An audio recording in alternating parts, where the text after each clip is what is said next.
Flynn Darcy's hands trembled as he stared at the cream-colored envelope the stranger had just pressed into his palm. The man had appeared out of nowhere in the hospital parking lot, wearing an expensive suit that screamed old money, his silver hair perfectly combed despite the late hour. He'd said only 7 words before disappearing into the darkness. "Everything you believed was a lie, Flynn." The envelope felt heavy, though it couldn't have weighed more than an ounce. Through the sealed paper, Flynn could feel something inside. Photographs, maybe documents. His wife Willow was still upstairs in the private wing of St. Catherine's Medical Center, surrounded by lawyers and financial advisors who'd descended upon them like vultures exactly 3 hours and 42 minutes ago. They'd brought news that shattered everything Flynn thought he knew about the woman he'd loved for 7 years. Before we continue with Flynn's story, if you're enjoying this, please hit that like button, share this with someone who loves dramatic stories, and subscribe so you don't miss what happens next. Also, drop a comment below telling us where you're watching from. We love hearing from all of you around the world. Now, back to Flynn's devastating night. Just 4 hours earlier, Flynn had been sitting in their modest apartment in Austin, Texas, eating leftover pizza and watching Willow fold laundry. She moved slowly, carefully, the way she'd been moving for the past 3 weeks since the diagnosis. Stage 4. Inoperable. 6 months, maybe less. The words still echoed in Flynn's mind like a death sentence, which, he supposed, was exactly what it was. They'd been making plans, desperate plans. Flynn had started driving for a rideshare service in the evenings after his construction job, trying to scrape together enough for experimental treatments their insurance wouldn't cover. Willow had taken up extra shifts waitressing at the diner until her body simply couldn't anymore. They'd laughed about it sometimes, dark humor being the only weapon they had against the crushing weight of terminal cancer. "At least we're going broke together," Willow would say, her smile brave even as her body betrayed her. Flynn had loved her so completely, it physically hurt. They'd built their life from nothing. A tiny apartment, secondhand furniture, dreams bigger than their bank account. Willow had never asked for much. She wore the same winter coat she'd had when they got married, drove a 15-year-old Honda that Flynn kept running with duct tape and prayer, and she never complained. Not once. That's why what happened next shattered Flynn's entire world. The call had come at 6:47 p.m. Willow's phone rang while she was in the shower, and Flynn had answered without thinking. A crisp female voice identified herself as Victoria Hammond from Hammond, Sterling and Associates, a law firm Flynn had never heard of. "We need Mrs. Darcy at St. Catherine's Medical Center immediately," the woman said. Her tone urgent but professional. "It's regarding her family estate." "Family estate?" Flynn had laughed, thinking it was some kind of scam. "Ma'am, my wife's family didn't have an estate. Her parents died when she was 16. She grew up in foster care." The pause on the other end lasted just long enough to make Flynn's stomach drop. "Mr. Darcy, your wife has been located as the sole heir to the Ashworth fortune. We've been searching for her for 23 years. We need her to come in tonight. Her biological family? There's quite a lot to discuss." The Ashworth fortune. Flynn had heard of them, of course. Everyone in Texas had. Old oil money, the kind of wealth that built museums and had university buildings named after them. But his Willow? The woman who clipped coupons and bought generic brand everything? It was impossible. Except it wasn't. By 7:30 p.m., they were in a private conference room at St. Catherine's. By 8:15 p.m., 3 lawyers and a genealogist had spread documents across a mahogany table that probably cost more than everything Flynn owned. DNA tests that had been expedited, birth certificates, a family tree that stretched back generations. And at the center of it all was Willow, born Willow May Ashworth, stolen from a private hospital nursery 32 years ago, presumed dead, mourned for decades, and now, miraculously, found. The Ashworth family had never stopped looking. They'd hired private investigators, kept the trust growing, waiting, hoping. And now that Willow had been diagnosed with cancer, her medical records had been uploaded to a national database for potential matches in clinical trials. That's what had triggered the genealogy match. That's what had brought the lawyers running. The numbers made Flynn dizzy. $75 million. A mansion in River Oaks, Houston's most exclusive neighborhood. Properties in Aspen and Napa Valley. And sitting in the parking garage downstairs, already delivered, a brand new Tesla Model X with a custom license plate that read Willow A. Flynn had watched his wife's face as the lawyers explained everything. He'd expected shock, joy, relief, especially relief, because this money meant treatment, it meant hope, it meant she might actually live. But instead, Willow's expression had done something Flynn had never seen before. It had gone blank. Completely, utterly blank. Like a door slamming shut behind her eyes. "I need a moment alone with my husband," Willow had said quietly. But the lawyers had exchanged glances, and the oldest one, a man named Preston with a grandfather clock voice, had cleared his throat. "Mrs. Darcy, there are certain complications, legal matters that need to be addressed immediately. Your husband should perhaps wait outside while we discuss the parameters of the inheritance." That's when Flynn felt it.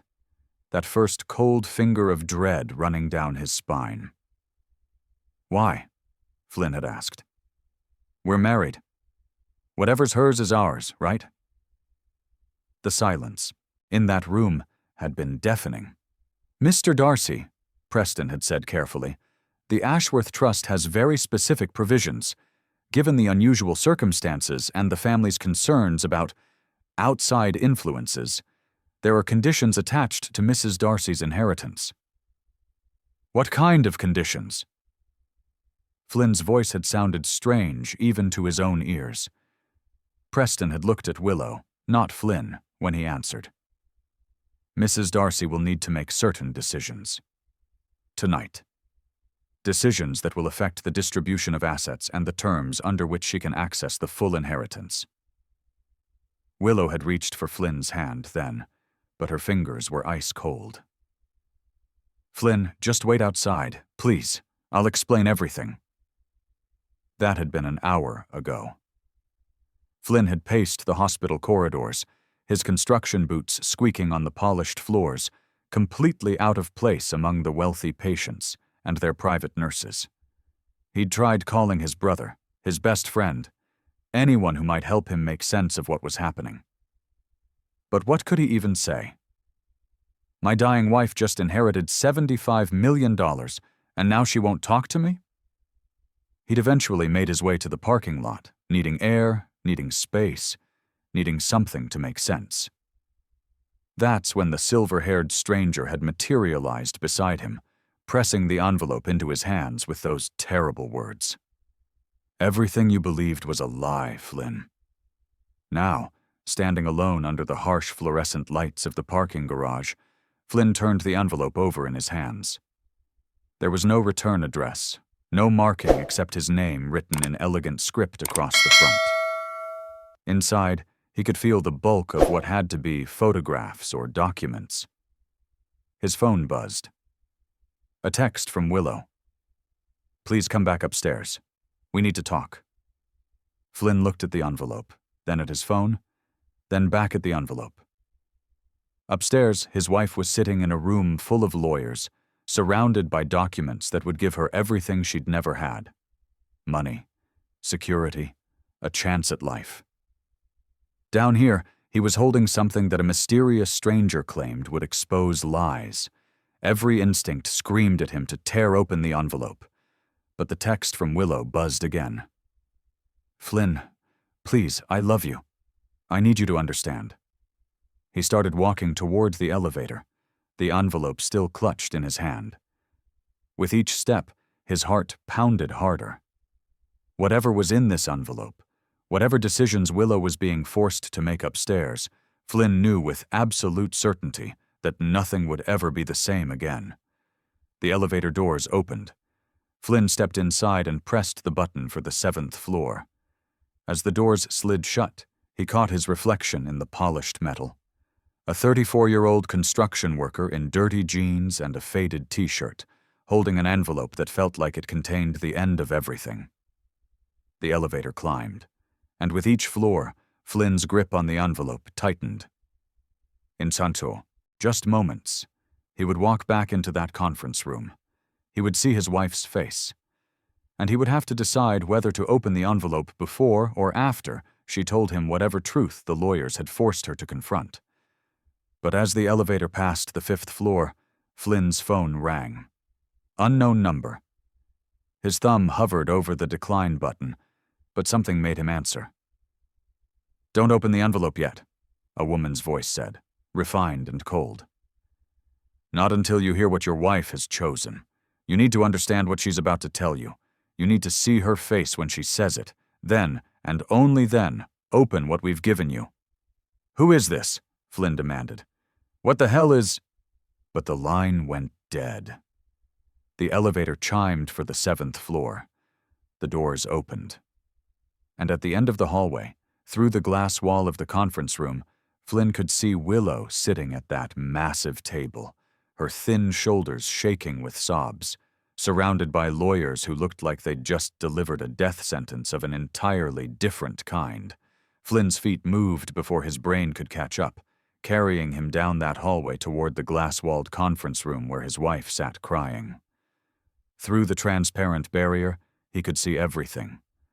The lawyers in their $1,000 suits looking uncomfortable, the scattered documents, and Willow, his Willow, with her face buried in her hands, her whole body convulsing with sobs that Flynn could almost hear through the thick glass. Preston, the grandfather-voiced lawyer, spotted Flynn first. He said something to Willow, who looked up with red-rimmed eyes. The moment their gazes met, something in Flynn's chest cracked. Because he'd seen Willow cry before, when they'd gotten the diagnosis, when they'd had to sell her grandmother's ring to pay rent, during those long nights when the pain got too bad. But he'd never seen her cry like this. This was grief. This was anguish. This was the kind of crying that came from losing something precious. And he was still here. He hadn't gone anywhere. So what had she lost? Flynn pushed open the conference room door. The air inside felt different, thicker, loaded with something unsaid and terrible. Willow stood immediately, nearly knocking over her chair, and moved toward him. But Preston cleared his throat, and she froze mid-step. "Mr. Darcy," Preston said, gesturing to an empty chair across from Willow. "Please, sit down. Your wife has something she needs to tell you." "I'd rather stand," Flynn said, though his legs felt weak. The envelope in his hand suddenly felt like it weighed 100 pounds. He tucked it into his back pocket, focusing entirely on Willow's devastated face. "What's going on? What did they tell you?" Willow opened her mouth, but no sound came out. She tried again, her voice breaking on the first word. "Flynn, there's no easy way to say this."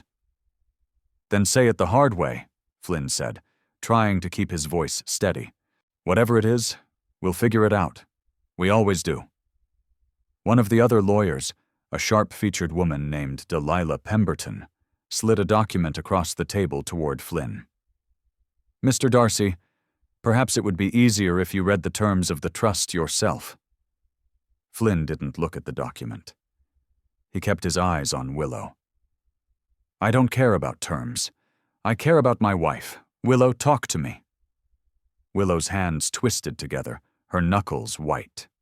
When she finally spoke, her voice was barely above a whisper. "The trust.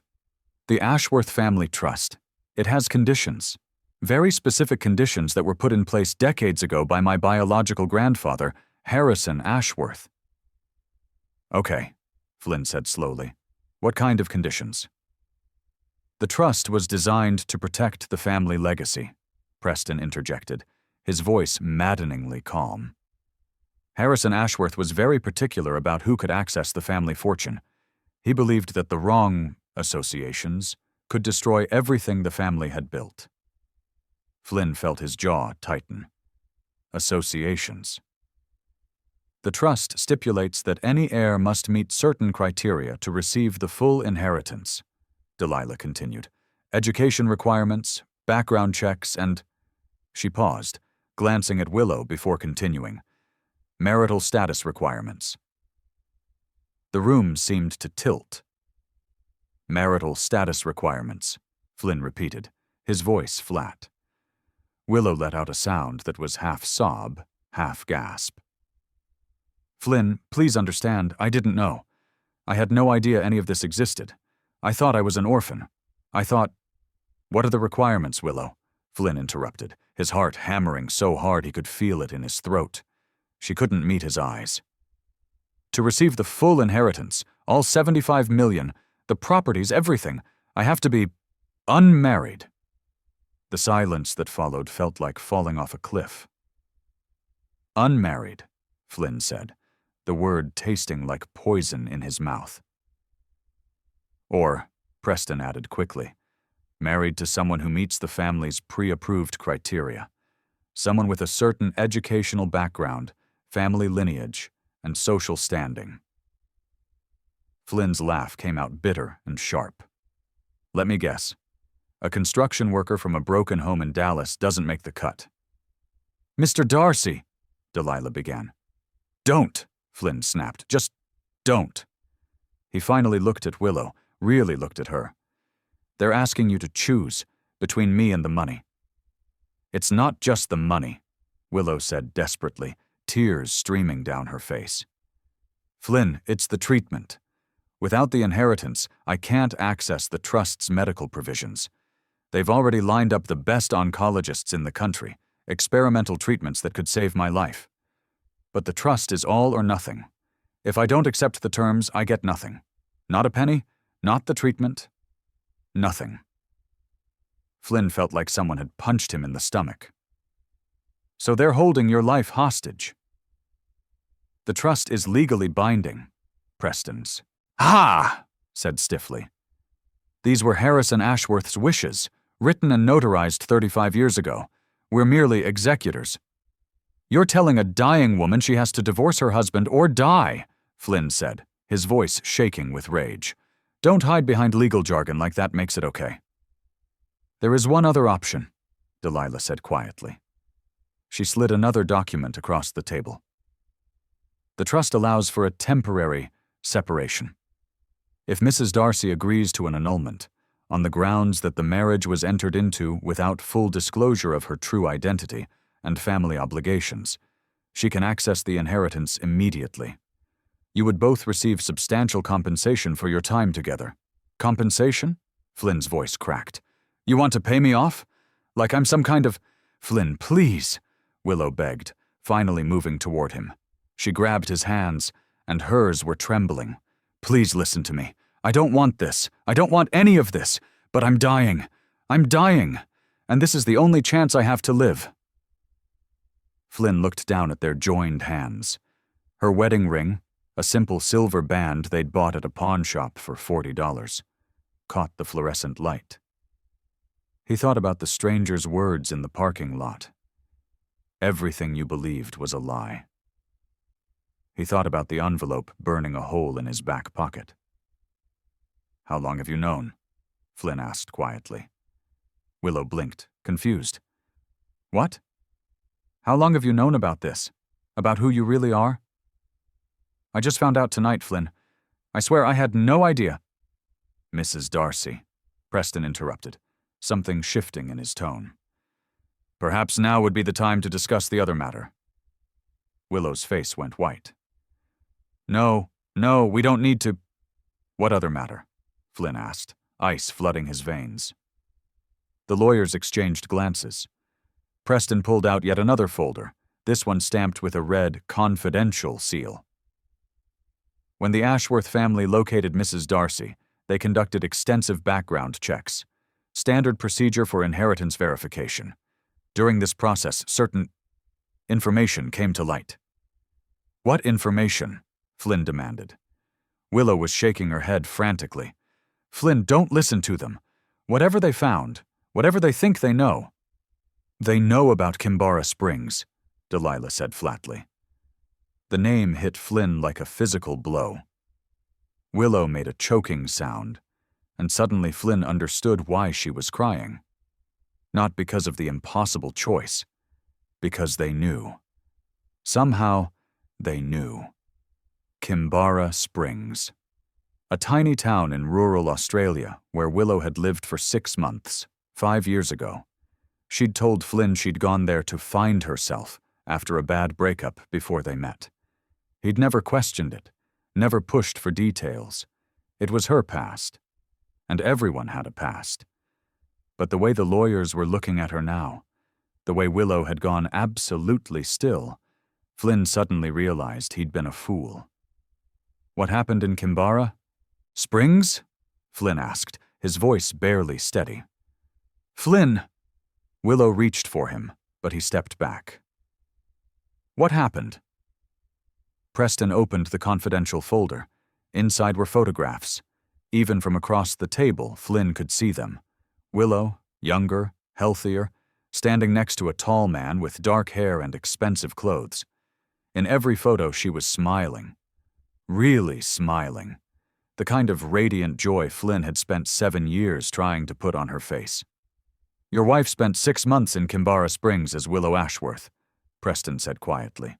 She wasn't finding herself. She was recovering from a nervous breakdown after her first husband died. The room spun. First husband?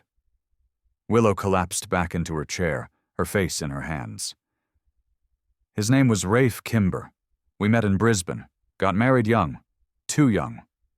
And Flynn, he died in a car accident. I couldn't handle it. I changed my name back to my foster name, Darcy. And I ran. I just wanted to forget everything and start over. You told me you'd never been married before, Flynn said numbly. I know. You told me you'd never been to Australia. I know. You lied to me. For 7 years, you lied to me. I was trying to protect you. Willow stood up, desperation pouring off her. I was trying to protect what we had. My first marriage was a disaster, Flynn. Rafe came from money. Not Ashworth money, but money. His family hated me. When he died, they blamed me. They made my life hell. When I finally escaped and met you, you were real. You were good. And I didn't want to poison that with my broken past. Flynn's hand moved to his back pocket, feeling the outline of the envelope. Everything you believed was a lie. Is there anything else? He asked hollowly. Any other secrets I should know about before I decide whether the woman I married actually exists? The lawyers fell silent. Willow opened her mouth, closed it, then whispered, No, that's everything. But Preston's eyes flicked away, just for a second, just long enough for Flynn to know there was more. Mr. Darcy, Delilah said carefully, the Ashworth family is prepared to offer you $10 million, cash, tax-free, in exchange for an immediate, uncontested annulment. You would sign a non-disclosure agreement, of course, but you would be financially secure for life. Your wife would receive her inheritance, get the treatment she needs, and what? Flynn laughed bitterly. We go our separate ways? She lives in her mansion, I live in my bought and paid for silence? It would give you both a chance to— I need air, Flynn said abruptly, turning toward the door. I need to think. Flynn, please don't go, Willow begged, standing up. We can figure this out. We can— Can we? Flynn turned back, and he saw her flinch at whatever she saw in his face. Because from where I'm standing, you've already made your choice. You've been lying to me from day one. About your past, about who you are. And now you're Sitting in a room with lawyers who want to pay me to disappear so you can have your fairy tale ending. That's not fair, Willow whispered. No? Flynn pulled the envelope from his pocket. The lawyers' faces changed instantly, going from calculated calm to barely concealed alarm. Then tell me, Willow. Tell me why these people gave me this envelope. Tell me what else you're hiding. Willow stared at the envelope like it was a snake. Where did you get that? A stranger. In the parking lot. He said everything I believed was a lie, and then he gave me this. Flynn held it up. And judging by everyone's faces right now, you all know what's inside. Mr. Darcy, Preston said urgently, standing up. We strongly advise you not to... But Flynn was already tearing open the envelope. His hands shook as he pulled out the contents. Photographs, documents, medical records. And as his eyes scanned the first page, the words blurred and sharpened, until finally they came into focus. And Flynn understood. He understood everything. His hand started to shake so violently that the papers scattered across the floor. Willow was saying something. The lawyers were saying something. But all Flynn could hear was the roaring in his ears as he stared at the document in his hand. A paternity test. Dated 3 weeks ago. And the name at the top made his blood run cold. Because the child being tested wasn't someone he'd never heard of. It was someone he knew very, very well. The medical document in Flynn's hand had a name typed in bold letters at the top. Rafe Kimber, paternity test, confidential. Below it, another name. Subject, Willow May Ashworth Kimber, and at the bottom, stamped in red. Sample collected, November 28th, 2025, 3 weeks ago. Flynn's brain couldn't process what he was seeing. He looked up at Willow, who had gone deathly pale, her hand pressed against her mouth. Rafe is dead, Flynn said slowly, his voice sounding far away. You said he died in a car accident, 5 years ago. The silence in that room was suffocating. Mr. Darcy, Preston began carefully, perhaps you should sit down. Tell me, Flynn roared, and everyone in the room flinched. Tell me why there's a paternity test dated 3 weeks ago for a man who's supposed to be dead. Willow's legs seemed to give out, and she sank back into her chair. When she finally spoke, her voice was hollow. Rafe didn't die in the car accident. He was in a coma for 4 years, and he woke up 14 months ago. The words hit Flynn like bullets, each one finding a target, tearing through everything he thought he knew. He's alive? Yes. And you knew. For 14 months you knew your husband was alive, and you said nothing? He wasn't my husband anymore, Willow cried. When I left Australia, when I thought he was going to die, I filed for divorce. It was finalized before we even met, Flynn. Legally, I wasn't married to him when I married you. But you knew he was alive? Flynn repeated, his voice breaking. For over a year you knew, and you kept it from me. Willow stood up, tears streaming down her face. What was I supposed to say? Hey, honey, by the way, my supposedly dead ex-husband woke up from a coma and his family is trying to sue me for abandonment? It was complicated, Flynn. His family blamed me for the accident. They said I distracted him while he was driving. When he woke up, they came after me with lawyers, trying to get money, trying to make me responsible for his medical bills. I was trying to protect you from all of that. Flynn's hands were shaking so badly, he could barely hold the papers. He shuffled through them, finding more documents, hospital records, legal notices. And then he saw it, another document that made his stomach drop, a pregnancy test. Positive, dated 6 weeks ago. His eyes shot to Willow. You're pregnant? The question hung in the air like a grenade with the pin pulled.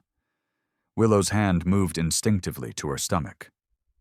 Flynn, are you pregnant? He demanded. Yes, she whispered. Flynn's world collapsed. Everything. The cancer diagnosis, the impossible treatments, the way she'd been so sick lately. Suddenly it all rearranged itself into a completely different picture. How long have you known? 6 weeks. I found out 6 weeks ago. And you didn't tell me. It wasn't a question anymore, just a statement of fact. Another lie in an ocean of lies. I didn't know how, Willow sobbed. Flynn, you have to understand, everything was so complicated. The cancer, the treatment options, and then finding out I was pregnant. The doctors said the pregnancy might actually be slowing the cancer's progression, something about hormones.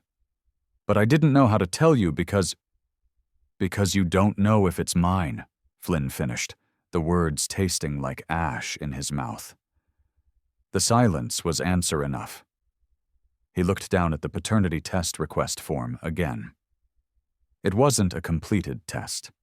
It was a request filed by the Ashworth family legal team demanding DNA testing to determine paternity before releasing any inheritance funds.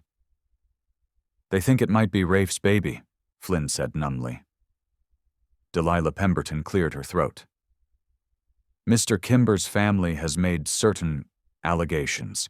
They claim that Mrs. Darcy visited Mr. Kimber at his care facility in Brisbane 8 weeks ago. They have visitor logs, security footage.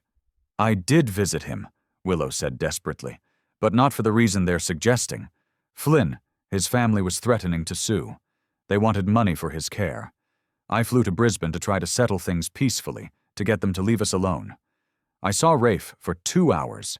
2 hours, in a supervised facility with nurses present the whole time. Nothing happened. But you were there, Flynn said, his voice dead.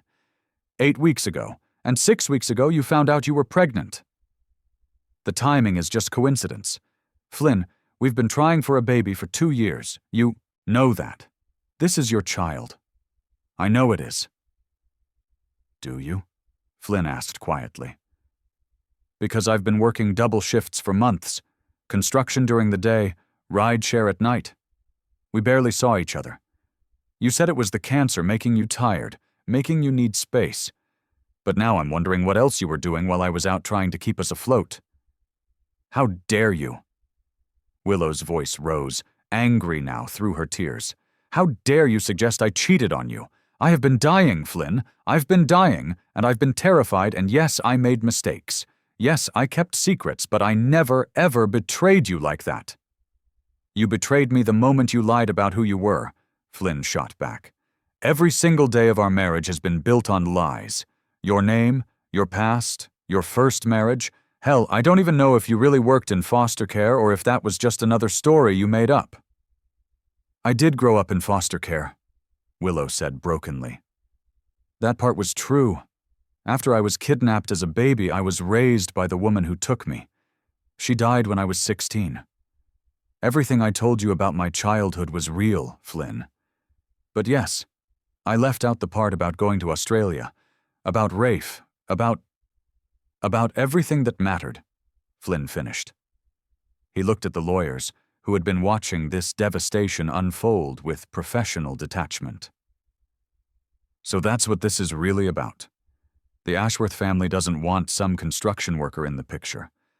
But they also can't risk their fortune going to a child that might belong to some random Australian guy. So they need Willow to take the paternity test, prove it's mine, then pay me off to disappear so they can keep their precious bloodline pure. Preston had the decency to look uncomfortable. The family's concerns are legitimate, Mr. Darcy. Until paternity is established, I don't give a damn about the family's concerns, Flynn shouted. He turned to Willow, and his voice broke. Was any of it real? Any of it? Or was I just convenient? A stable guy who'd take care of you while you hid from your past? It was all real, Willow whispered, reaching for him. Flynn, I love you. I've always loved you. Everything between us was real. But built on lies, Flynn said. He looked down at the papers scattered across the floor. The paternity test request, the pregnancy confirmation, the photographs of Willow with Rafe, young and happy. He thought about 7 years of marriage. 7 years of believing he knew the woman he slept beside every night. 7 years of building a life that apparently never existed. And now she was pregnant. Maybe with his child. Maybe not. And dying. Maybe. If the cancer was even real. The thought hit him like lightning. The cancer, he said slowly, looking up at Willow. Is the cancer even real? Willow's face crumpled. How can you ask me that? Because I don't know what's real anymore. Flynn grabbed his hair with both hands, feeling like he was going insane. You've lied about everything else. How do I know you're actually sick? How do I know this isn't all just some elaborate scheme to— Mr. Darcy, a new voice interrupted. Everyone turned to see a woman entering the conference room. She was older, maybe 60, wearing a doctor's coat with Dr. Sarah Thornhill, Chief of Oncology, embroidered on the pocket. I'm sorry to interrupt, but I think I can help clarify at least one thing. Mrs. Darcy's cancer diagnosis is very real. I've been reviewing her medical files for the past hour, and I can confirm that without immediate intervention, she has perhaps 4 to 5 months left. The confirmation should have brought Flynn relief. Instead, it just made everything worse, because it meant the choice was real. Willow could take the inheritance, get the treatment, and live. But only if Flynn accepted the annulment and the payoff, or she could stay married to him, get nothing, and die. It wasn't a choice at all. However, Dr. Thornhill continued, there's something else you should both know. Mrs. Darcy, your pregnancy is high risk given your condition. If you choose to pursue aggressive cancer treatment, you'll almost certainly lose the baby. The chemotherapy and radiation required to save your life are simply incompatible with carrying a child to term. Willow's hand flew to her stomach, her face stricken. What are you saying? I'm saying you have to choose, Dr. Thornhill said gently. The baby or your life. We can try to delay treatment until the 2nd trimester, but every week we wait is a week the cancer spreads. I cannot, in good conscience, recommend waiting more than a few weeks. The room fell silent. Flynn watched Willow's face cycle through emotions, horror, grief, despair. He thought about the baby growing inside her. His baby. Maybe. And he realized that even now, even after everything, he wanted it to be his. He wanted this child to be real, to be theirs, because at least then something from their marriage would be true. There's one more thing, Preston said quietly. He pulled out a final document. The Ashworth Trust includes a provision regarding heirs. If Mrs. Darcy produces a legitimate child, confirmed through paternity testing to be from an approved marriage, that child becomes a beneficiary of the trust. However, if the child's paternity is in question, or if it's confirmed to be from Mr. Kimber, the child receives nothing. The entire inheritance passes to a distant cousin. Flynn understood immediately. So Willow has to choose between her life and her baby. And if she chooses the baby, she has to prove it's mine to protect its inheritance. But to prove it's mine, she has to annul our marriage first, which means the baby becomes illegitimate anyway. He laughed bitterly. It's a perfect trap. Unless, Delilah said carefully, Mrs. Darcy agrees to the annulment, accepts the inheritance and treatment, and terminates the pregnancy. Then, after she recovers, she's free to remarry someone of her choosing, with the family's approval, and have children who would be legitimate heirs. Terminate the pregnancy, Willow repeated, her voice barely audible. You want me to kill my baby? We're not suggesting anything, Preston said quickly. We're merely explaining the options. Flynn looked at his wife, his maybe wife, with her maybe baby, who might die either way, and something in him finally broke. Not with anger or grief, but with a terrible, crystalline clarity. I'll take the 10 million, he said. Everyone stared at him. Flynn, Willow gasped. I'll take the money, Flynn repeated, his voice steady now. I'll sign the annulment papers. I'll sign the NDA. I'll do whatever you want." He turned to Willow, and his eyes were dry. "Because you're right. This is your only chance to live, and I'm not going to be the reason you die. Whatever you decide about the baby, that's your choice, but I won't be the anchor that drags you down." "Flynn, please," Willow begged, standing up and grabbing his arms. "Please don't do this. We can fight this together. We can—" "There is no together," Flynn said quietly, gently removing her hands from his arms. "There never really was. I was in love with someone who didn't exist. Willow Darcy, the waitress who grew up in foster care, who drove an old Honda and clipped coupons. She was just a character you played.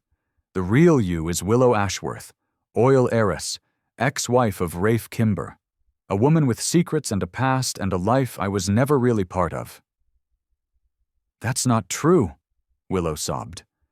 "Flynn, I love you. That was never fake." "Maybe you believe that," Flynn said. "Maybe you even love the idea of me, the simple guy who didn't ask questions, who was just grateful to have you. But you never trusted me enough to tell me the truth. And without trust, love doesn't mean anything." He turned to Preston. "Draw up the papers. I'll sign them tonight. But I want the money in my account within 24 hours. And I want it in writing that Willow gets her treatment immediately. No more delays, no more conditions." "Mr. Darcy, you don't have to decide right now," Delilah said. "You can take time to think—" "There's nothing to think about," Flynn interrupted. He looked at Willow one last time, memorizing her face. The face he'd kissed 1,000 times, the face he'd dreamed of growing old beside. "Save yourself, Willow. Take the money, get the treatment, make whatever choice you need to make about the baby. Just save yourself." "What about you?" Willow whispered. "What will you do?" Flynn thought about the $10 million, about walking away from the only woman he'd ever loved, about starting over at 34 with a bank account full of blood money and a heart full of shattered dreams. "I'll figure it out," he said. "I always do." He walked to the door, and his hand was on the handle when Willow's voice stopped him. "Flynn, wait. There's something else. Something I need to tell. You before you go." He turned back, and the look on her face, guilty and terrified and desperate, made his stomach drop. "What?" Willow looked at the lawyers, who suddenly seemed very interested in their papers. She took a shaky breath. "The visitor logs from Brisbane, the ones that show me visiting Rafe 8 weeks ago." "What about them?" "I wasn't there for 2 hours, like I said." Her voice dropped to a whisper. "I was there for 3 days." The words hung in the air like a death sentence. Flynn felt his knees go weak. 3 days. "There was a private suite," Willow continued, the words tumbling out now like she couldn't stop them. "Rafe's family owns the facility. When I went to negotiate, they wouldn't let me leave. They kept saying we needed to settle things, that Rafe wanted to see me, to talk. And Flynn, he remembered me. Despite the coma, despite everything, when he saw me, he remembered our life together. And he was so broken, so lost. His family kept us in that suite, kept pushing us together, and I was weak. I was scared about my cancer diagnosis. I'd just found out, and you were working all the time, and I felt so alone, and Rafe was there, and he was—" She couldn't finish. Flynn gripped the door handle so hard his knuckles turned white. "Did you sleep with him?" The pause lasted an eternity. "I don't know," Willow finally whispered. "We were together in the suite. We talked. We cried. There was wine, and I was so tired, and the next morning I woke up in his bed. I don't remember exactly what happened. I think maybe something did. But I'm not sure. I left immediately after, flew home, and tried to forget it ever happened." Flynn felt something inside him die, some last thread of hope that maybe, possibly, this could all be explained away, that they could survive this. "So the baby," he said numbly. "You really don't know if it's mine?"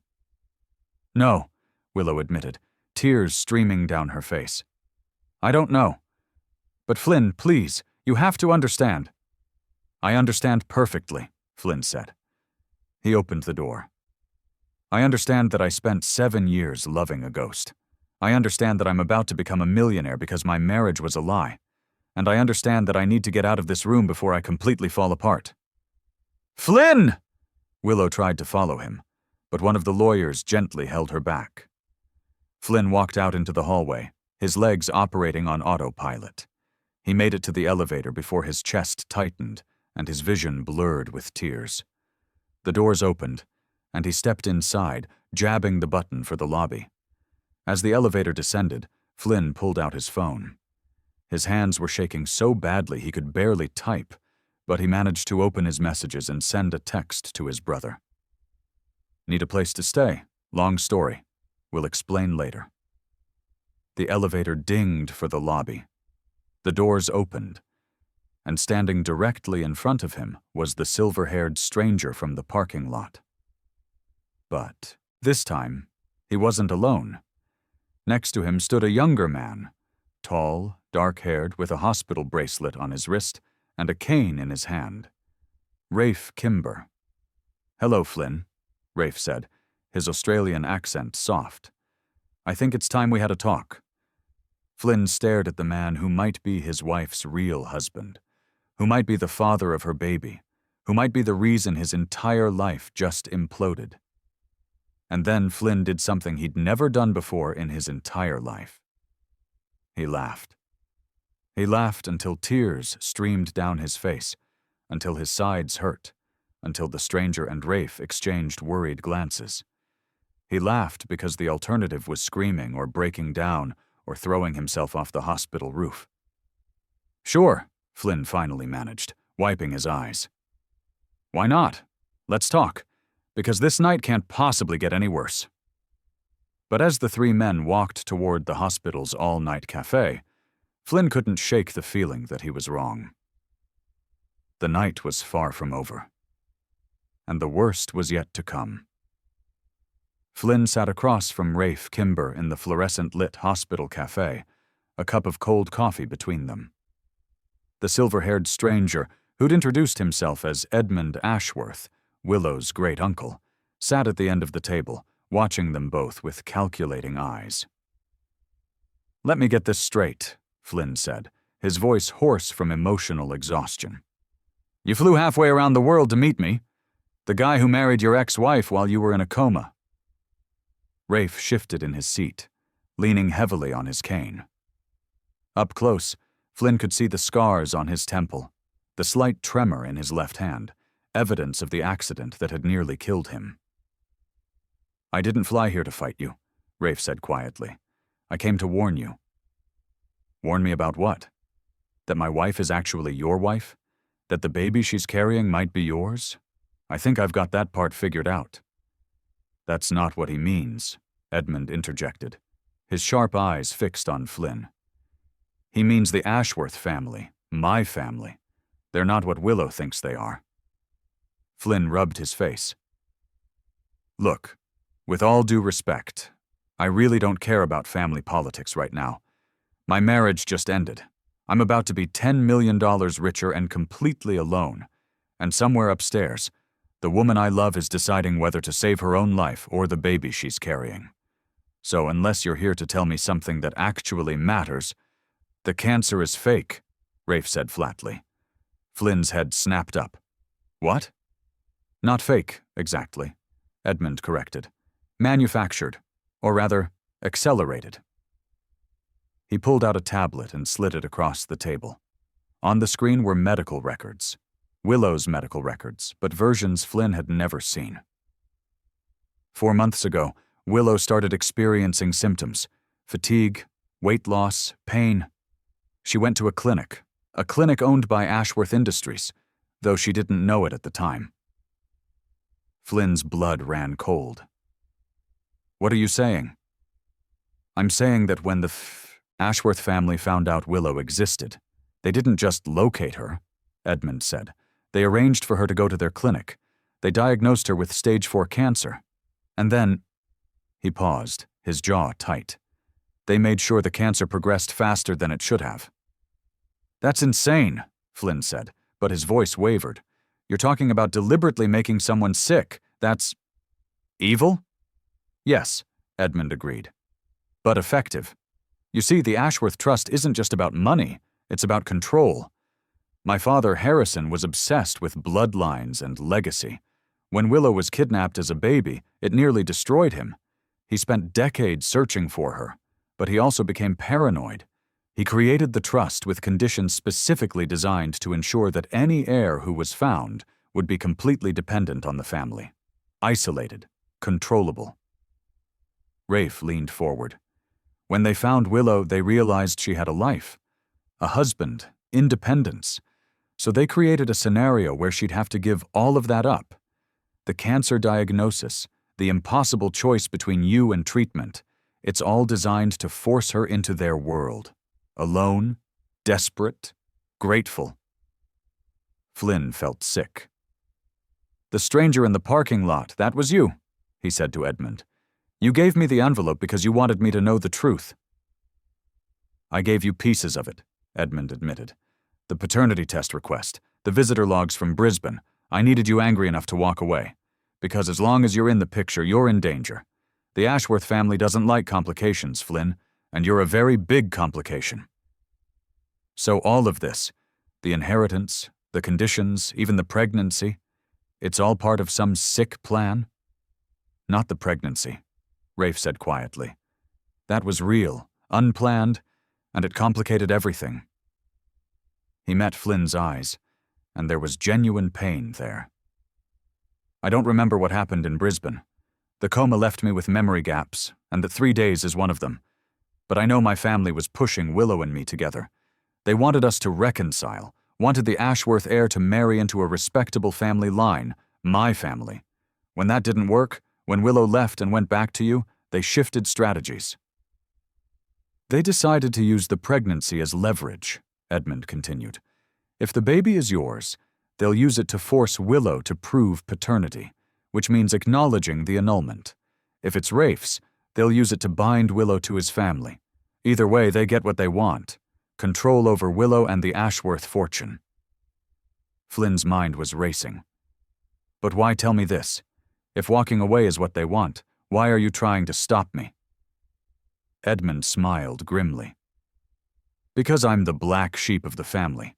I was cut out of the trust years ago for refusing to play their games. But I still have access to certain information, and I've spent years trying to find a way to break their control." He leaned forward. "Flynn, the annulment papers you're about to sign, they have clauses, fine print that essentially makes you disappear. Non-disclosure agreements so ironclad that you'll never be able to tell anyone what happened, including any children Willow might have. The 10 million is hush money and a leash. Once you take it, you'll be watched for the rest of your life." "And if I don't sign?" "Then Willow doesn't get treatment," Rafe said softly. "And she dies, along with the baby. My family made sure of that too. The experimental treatments they're offering, they're only available through Ashworth-funded programs. No money, no treatment." Flynn sat back, his head spinning. "So what am I supposed to do? I can't save her by staying, and I can't save her by leaving." "There might be a third option," Edmund said. He pulled out another document. "I've been working with lawyers, real lawyers, not the family's puppets, to challenge the trust. The conditions Harrison put in place were created under duress, and there's evidence he wasn't of sound mind when he made his final revisions.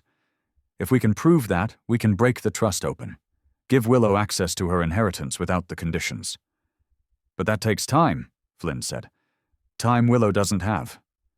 "Which is why we need you to not sign those papers," Edmund said urgently. "If you walk away, Willow becomes completely dependent on the family. But if you stay, if you fight, you give us time to break the trust legally.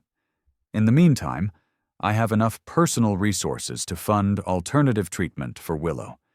It won't be the cutting-edge experimental stuff the family is offering, but it will buy us time."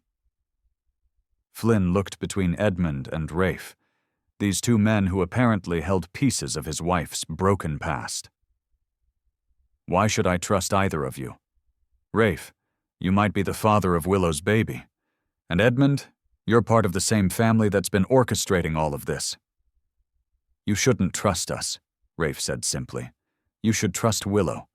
Despite everything, despite all the lies and secrets, do you really believe she never loved you?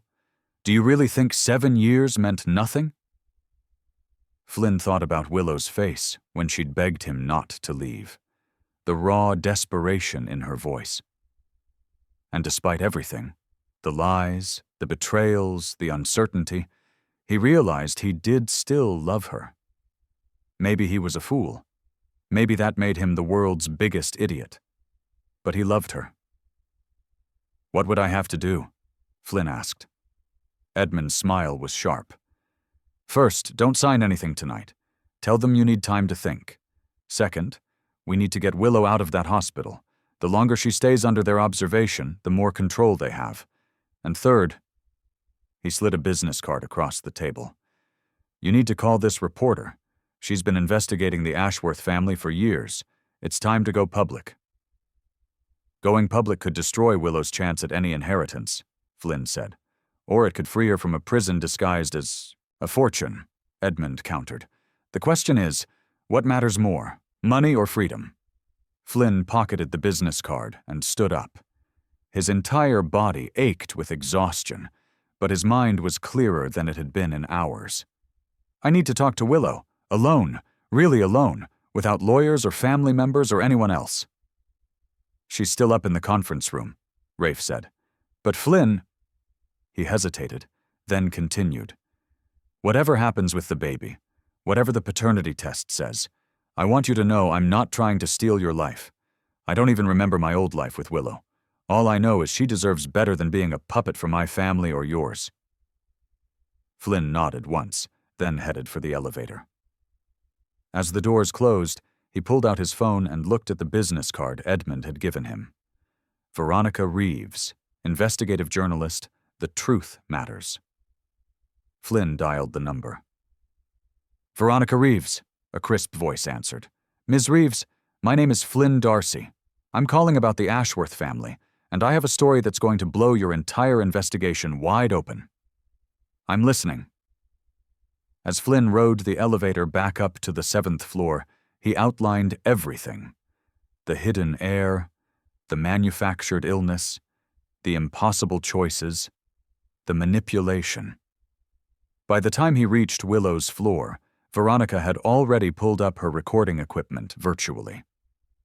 "Mr. Darcy," she said, her voice alive with barely contained excitement. "If even half of what you're telling me is true, this isn't just a story. This is a criminal conspiracy. I'll need documentation, medical records, testimony." "You'll have all of it," Flynn promised. "But first, I need to convince my wife to fight instead of surrender. And I need to do it in the next 5 minutes before she signs away her freedom." He hung up and burst through the conference room doors. Willow was sitting at the table, a pen in her hand, the annulment papers spread before her. Preston and Delilah stood on either side, pointing to signature lines. When Flynn entered, everyone looked up in surprise. "Flynn!" Willow's voice was small, broken. "I thought you left." "I did," Flynn said, walking straight to her. "But I came back, because I just had a very interesting conversation with your great-uncle Edmund and your ex-husband Rafe." The lawyers' faces went pale. "And they told me something fascinating," Flynn continued, his eyes locked on Willow's. "They told me that everything happening to you, the cancer, the impossible choices, all of it, is being orchestrated by your family, to control you." "Mr. Darcy, that's a serious accusation," Preston said sharply. "We are simply executors of a fraud," Flynn interrupted. "Edmund is already filing legal challenges. I've got a reporter on speed dial ready to publish everything, and I've got proof." He pulled out his phone, showing the photos Edmund had sent him of medical records, family communications, financial trails that showed exactly how the Ashworth family had manipulated Willow's diagnosis. Willow stared at the phone, her face cycling through confusion, horror, and finally, rage. They made me sick? On purpose? Not sick, Flynn clarified, but they accelerated what was there, made it worse, fast-tracked your decline so you'd be desperate enough to accept their terms. Willow stood up slowly, her hands shaking. She looked at Preston and Delilah. Is this true? The lawyers exchanged glances. Their silence was answer enough. Get out, Willow said quietly. Mrs. Darcy. Get out! Willow screamed, and her voice had a strength Flynn hadn't heard in months. Get out of this room, get out of this hospital, and tell my family that they just lost their heir. Preston straightened his papers with shaking hands. Mrs. Darcy, if you walk away from this inheritance, you walk away from everything. The treatment, the money, the legacy. I don't want a legacy built on manipulation and lies, Willow said.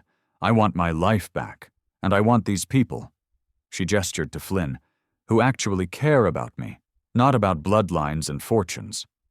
The lawyers left, and suddenly it was just Flynn and Willow in that massive conference room. She turned to him, tears streaming down her face. I'm so sorry. For everything. For lying. For Brisbane. For not trusting you enough to tell you the truth. I thought I was protecting you, but I was really just protecting myself from having to face my past. Flynn crossed the distance between them and took her hands. I'm not going to lie and say everything's okay. It's not. We have a lot to work through. The lies, the trust issues, the uncertainty about the baby. He paused. But I meant what I said in our vows 7 years ago. For better or worse. And this is definitely the worse. Willow laughed through her tears. So what do we do now? Now? Flynn pulled out Veronica Reeves' business card. Now we fight. We expose what your family did. We find real treatment options with Edmund's help. We take the paternity test and deal with whatever it says, and we do it together, as a team. No more secrets. No more secrets, Willow agreed. Then she hesitated. Flynn, if the baby is Rafe's, then we'll deal with that too, Flynn said firmly. Whatever happens, we deal with it together. That's what marriage means. Real marriage, not the fantasy version where everything's perfect and nobody has a past. Willow threw her arms around him, sobbing into his shoulder. Flynn held her tight, breathing in the familiar scent of her hair, feeling the slight swell of her belly pressed against him. His maybe child. Their maybe future. It wasn't the ending either of them had imagined when they'd gotten married 7 years ago in that cheap Las Vegas chapel. But maybe, just maybe, it was the beginning of something real. 3 months later, Flynn sat in a different hospital room. This one bright and clean, with windows overlooking a park. Willow was in the bed, hooked up, to an IV, her hair thin from chemotherapy, but her eyes bright and alive. The experimental treatment Edmund had funded through his personal resources was working. Slowly, painfully, but working. On the bedside table was a newspaper. The headline read, Ashworth Family Scandal. Criminal charges filed in medical conspiracy. Veronica Reeves had done her job well. 3 family members were facing criminal charges. The trust had been broken open in court.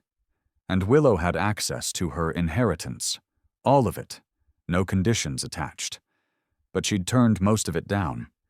Kept enough for medical bills and a modest house in Austin. The rest she'd put into a foundation for foster children and medical research. No more blood money, she'd told Flynn. We build our own life. And they had. Flynn looked down at the document in his hands. The paternity test results. They'd arrived that morning. He hadn't opened them yet, neither had Willow. "Are you ready?" Willow asked softly. Flynn looked at his wife, his real wife, who he knew now in ways he'd never known her before. All her flaws and fears and failures laid bare. And he loved her anyway, maybe even more than before. "Yeah," he said. "I'm ready." Together they opened the envelope. Flynn read the results once, then twice, then a third time. He looked at Willow, whose eyes were wide and glistening with tears. "Well," Flynn said, his voice thick with emotion, "looks like we're having a baby." Willow's sob was half laugh, half cry. "Yours?" "Ours," Flynn corrected, pulling her into his arms as carefully as he could with all her medical equipment. "Ours." In the hallway outside, Rafe Kimber stood with Edmund Ashworth. Rafe had stayed in America, helping with the legal battle against his own family's manipulation. When Flynn emerged to give them the news, Rafe's smile was genuine and relieved. "Congratulations," Rafe said, extending his hand. "I mean that." "Thank you," Flynn said, shaking it. "For everything. For warning me. For fighting with us." "I figure I owed Willow a happy ending," Rafe said, "even if it's not with me." He glanced through the window at Willow, who was laughing through her tears. "Take care of them. Both of them." "I will," Flynn promised. That evening, as the sun set over Austin, Flynn sat beside Willow's hospital bed, his hand resting gently on her stomach. They talked about everything and nothing. Baby names and nursery colors, and all the normal things that normal couples discussed. The cancer was retreating. The baby was healthy. And for the first time in months, the future felt possible. "Flynn?" Willow said softly as he was starting to doze off in the uncomfortable hospital chair. "Hmm?" "Thank you. For coming back. For fighting. For not giving up on us even when I'd given you every reason to." Flynn opened his eyes and looked at the woman he'd married, lost and found again. That's what love is, Willow. Not the fairy tale version where everything's perfect, but the real version, the messy, complicated, fight for it even when it's hard version. "I like that version better anyway," Willow said, reaching for his hand. "Me too," Flynn agreed. And there, in that quiet hospital room, with all their secrets finally laid bare and all their wounds finally healing, Flynn and Willow Darcy began again. Not the story they'd imagined, not the life they'd planned, but a real story, a true story, their story,